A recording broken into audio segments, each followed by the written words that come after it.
ಕನ್ನಡ ಹಾಕ್ಬೇಕು. ಫಸ್ಟ್ ಕನ್ನಡ ಹಾಕ್ಬೇಕ್ರಿ. ನೀವ್ ಎಲ್ಲಿನ ಬಂದ್ಬಿಟ್ಟು ಇಲ್ಲಿ ಎಲ್ಲಿನಲ್ಲ ಯಾರು ಆಗ್ಲಿ ಲೀಡರ್ ಆಗ್ಲಿ ನಾವು ಕೇಳ್ದ ನಾನು ಕನ್ನಡದವನು, ನಾನು ಕರ್ನಾಟಕ. ಫಸ್ಟ್ ಕನ್ನಡ. ಇವ್ನು ಯಾರೋ ಆರ್ ಟಿ ನಗರ ತುಂಬಾ ಎಲ್ಲ ಇಂಗ್ಲಿಷ್ ಬ್ಯಾನರ್ಗಳು ಹಾಕೋನೆ, ಒಂದು ಕಡೆನೂ ಕನ್ನಡ ಹಾಕಿಲ್ಲ. ಅಲ್ಲೇ ಹೋಗಿ ಪ್ರಶ್ನೆ ಮಾಡ್ತೀನಿ ಕನ್ನಡ ಯಾಕೆ ಹಾಕಿಲ್ಲ ಅಂತ. ಬನ್ನಿ ಹೋಗೋಣ.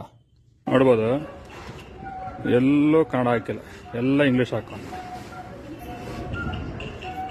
ಎಲ್ಲ ಇಂಗ್ಲಿಷ್, ಕನ್ನಡನೇ ಇಲ್ಲ. ಕನ್ನಡ ಬನ್ನಿ. ಓನರ್ ಯಾರಿಲ್ಲ? ಏನ್ ಹೆಸರು ನಿಂದು? ಯಾವ ಊರು? ಯಾಕೆ ಕನ್ನಡದಲ್ಲಿ ಯಾಕೆ ಬೋರ್ಡ್ಗಳು ಹಾಕಿಲ್ಲ? ಯಾರು ಹಾಕೋರು? ಎಲ್ಲೆಲ್ಲ ಹಾಕಿದ್ದೀರ ಹೇಳಿ ನೀವು? ಒಂದ್ ನಿಮಿಷ ನೀವು ಮಾತ್ಬೇಡ. ಎಲ್ಲೆಲ್ಲ ಹಾಕಿದಿರ ಹೇಳಿ ಕನ್ನಡ? ಬನ್ನಿ ನನ್ನ ಜೊತೆ ಬನ್ನಿ. ಇಲ್ಲೇ 2 ಬೋರ್ಡ್ ಹಾಕಿದ್ದೀರಾ ಕನ್ನಡ, ಅಲ್ಲೊಂದು ಬೋರ್ಡ್ ಹಾಕಿದ್ದೀರಾ. ನನ್ನ ಹತ್ರ ಕಂಪ್ಲೀಟ್ ವಿಡಿಯೋ ಇದೆ ನನ್ನ ಹತ್ರ. ಕೆಡಿಸ್ತಾ ಇಲ್ಲ ನಾನು.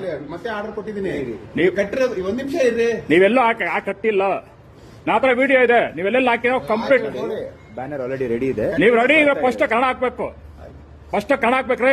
ನೀವ್ ಎಲ್ಲಿನ ಬಂದ್ಬಿಟ್ಟು ಇಲ್ಲಿ ಎಲ್ಲಿನಲ್ಲ ಯಾರು ಆಗ್ಲಿ ಲೀಡರ್ ಆಗ್ಲಿ ನಾವು ಕೇಳ್ದ ನಾನು ಕನ್ನಡದವನು, ನಾನು ಕರ್ನಾಟಕ. ಫಸ್ಟ್ ಕನ್ನಡ ಹಾಕ್ಬೇಕಾಗಿರೋದು ನೀವು, ಇಂಗ್ಲಿಷ್ ಅಲ್ಲ. ಇಲ್ಲಿ ಅನ್ನ ತಿಂದ್ಮೇಲೆ ಇಲ್ಲಿ ಭಾಷೆ ಬಳಸ್ಬೇಕು. ಏನ್ ಮಾಡ್ತೀರಾ? ಯಾವಾಗ ಹಾಕ್ಸ್ತೀರಾ? ನೋಡಿ ಸರ್, ನಾನು ಹೇಳ್ದಾರ ನೋಡಿ, ನಮ್ಗೇನ್ ನಿಮ್ ಹತ್ರ ಏನು ಬಂದು ಕೇಳ್ತಲ್ಲ, ಭಾಷೆ ಅಷ್ಟೇ ಕೇಳ್ತಾರ. ಮತ್ತೆ ಕನ್ನಡದವರಾಗಿ ಯಾಕೆ ಕನ್ನಡ ಆಗ್ತಲ್ಲ? 4 ದಿವಸ ಮುಂಚೆ ಹಾಕಿದ್ದು